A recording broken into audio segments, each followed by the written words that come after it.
अभी मैं आपको एक निबंध सरोज से डिक्टेशन दो अलग अलग स्पीडों में बोलने वाला हूं। पहले ये डिक्टेशन 60 की स्पीड से रहेगी, उसके बाद ये डिक्टेशन 80 की स्पीड से रहेगी।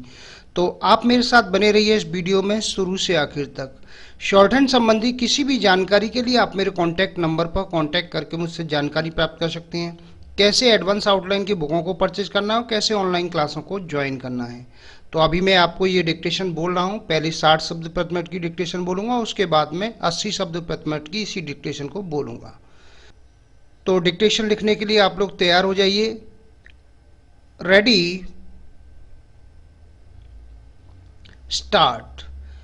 विश्व में निरंतर बढ़ते प्रदूषण, बढ़ती जनसंख्या के दबाव और औद्योगिक विकास के कारण प्राकृतिक संतुलन में बदलाव आ रहा है। प्रकृति में परिवर्तन का जो सिलसिला चल रहा है वह दिनों दिन गंभीर से गंभीरतम होता जा रहा है। विगत दशक में जलवायु परिवर्तन के अनेक दौर सामने आ रहे हैं। वैश्विक तापन के कारण ऋतु चक्र में विनाशकारी बदलाव देखने को मिल रहे हैं। भयंकर बाढ़, अकाल, सूखा, अतिवर्षा, भूकंप, सुनामी, समुद्री तूफान और बर्फबारी जैसी घटनाएं हो रही हैं। इन सब के लिए प्रत्यक्ष या अप्रत्यक्ष रूप से मानव के क्रियाकलाप ही उत्तरदायी हैं। मानव ने अपनी सुख सुविधाओं के लिए वनों का बड़ी निर्दयता से सफाया किया, नदियों पर बांध बनाए, जल प्रवाह को बाधित किया, पर्वतों को काटकर सड़कें बनाई। इन क्रियाकलापों के द्वारा मनुष्य ने प्रकृति का दोहन और शोषण कर प्रकृति के साथ अपने साहचर्य संबंध को अत्यधिक हानि पहुंचाने का काम किया है। यही कारण है कि आज संपूर्ण मानव जाति को विभिन्न प्रकार की प्राकृतिक आपदाओं के रूप में भयंकर परिणाम भुगतने पड़ रहे हैं। पैराचेंज।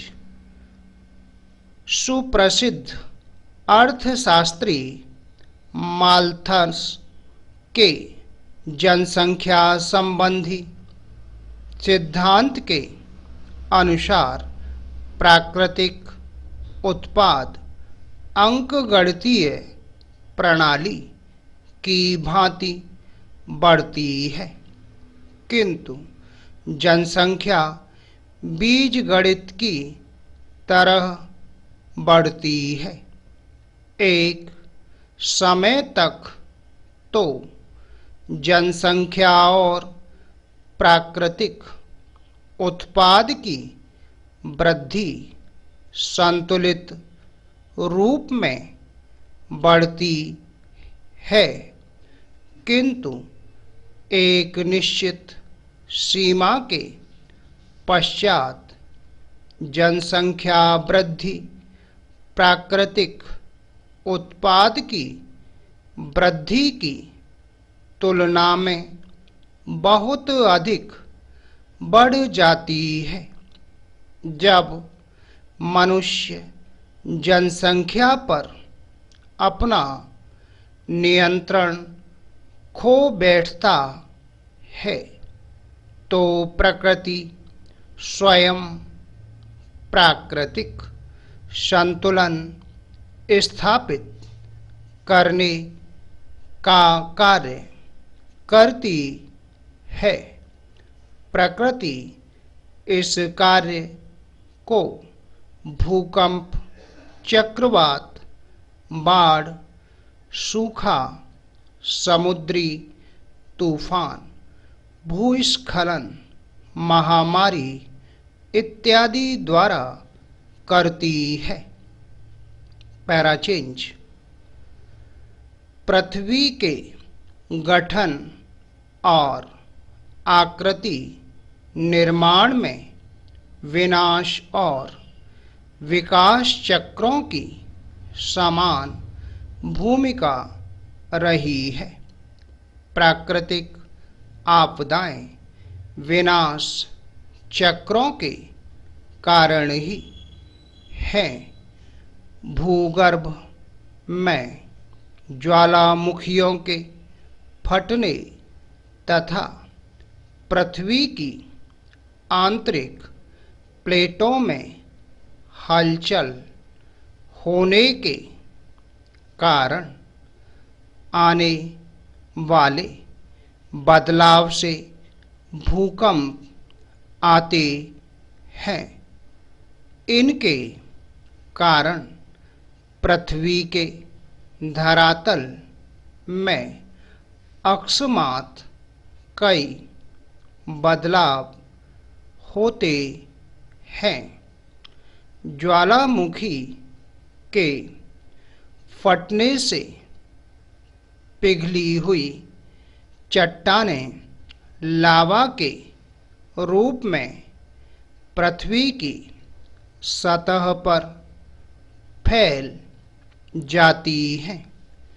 इससे पृथ्वी की उपजाऊ क्षमता में वृद्धि होती है तथा विभिन्न प्रकार के खनिजों का निर्माण होता है। Full stop. अब आप 80 शब्द प्रति मिनट की डिक्टेशन लिखने के लिए तैयार हो जाइए। अब से कुछ ही सेकंड में ये डिक्टेशन बोलने वाली है। Ready, start. विश्व में निरंतर बढ़ते प्रदूषण, बढ़ती जनसंख्या के दबाव और औद्योगिक विकास के कारण प्राकृतिक संतुलन में बदलाव आ रहा है। प्रकृति में परिवर्तन का जो सिलसिला चल रहा है वह दिनों दिन गंभीर से गंभीरतम होता जा रहा है। विगत दशक में जलवायु परिवर्तन के अनेक दौर सामने आ रहे हैं। वैश्विक तापन के कारण ऋतु चक्र में विनाशकारी बदलाव देखने को मिल रहे हैं। भयंकर बाढ़, अकाल, सूखा, अतिवर्षा, भूकंप, सुनामी, समुद्री तूफान और बर्फबारी जैसी घटनाएं हो रही हैं। इन सब के लिए प्रत्यक्ष या अप्रत्यक्ष रूप से मानव के क्रियाकलाप ही उत्तरदायी है। मानव ने अपनी सुख सुविधाओं के लिए वनों का बड़ी निर्दयता से सफाया किया, नदियों पर बांध बनाए, जल प्रवाह को बाधित किया, पर्वतों को काटकर सड़कें बनाई। इन क्रियाकलापों के द्वारा मनुष्य ने प्रकृति का दोहन और शोषण कर प्रकृति के साथ अपने साहचर्य संबंध को अत्यधिक हानि पहुंचाने का काम किया है।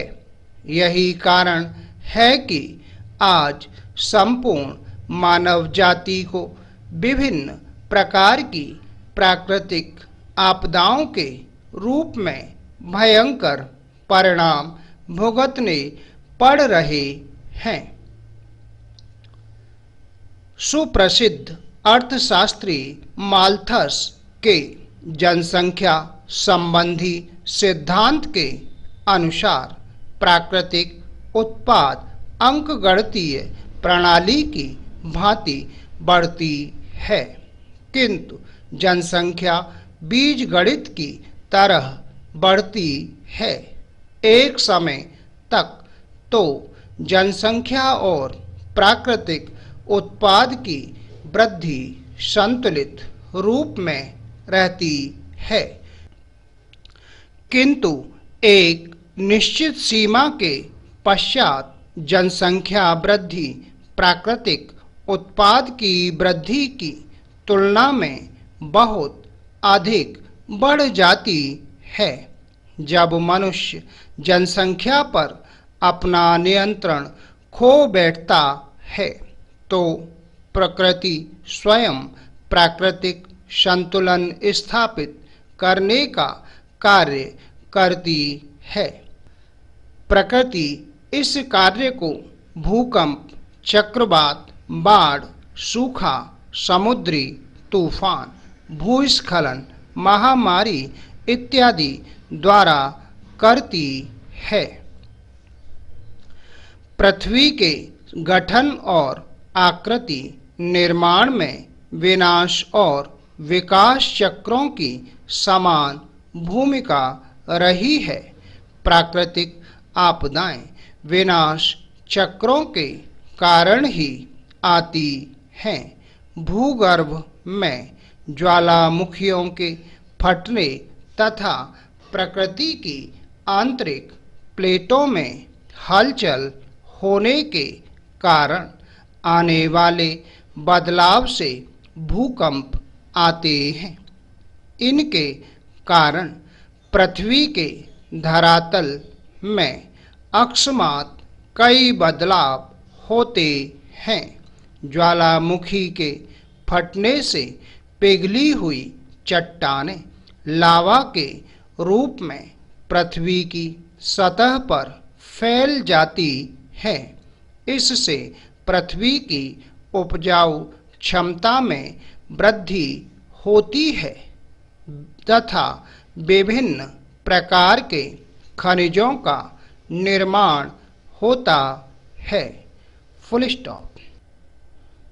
दोस्तों, एक ही डिक्टेशन को मैंने दो अलग अलग स्पीड में, पहले 60 शब्द प्रति मिनट की स्पीड से बोला था, इसके बाद में 80 शब्द प्रति मिनट की स्पीड से इस डिक्टेशन को बोला था आप लोगों के लिए।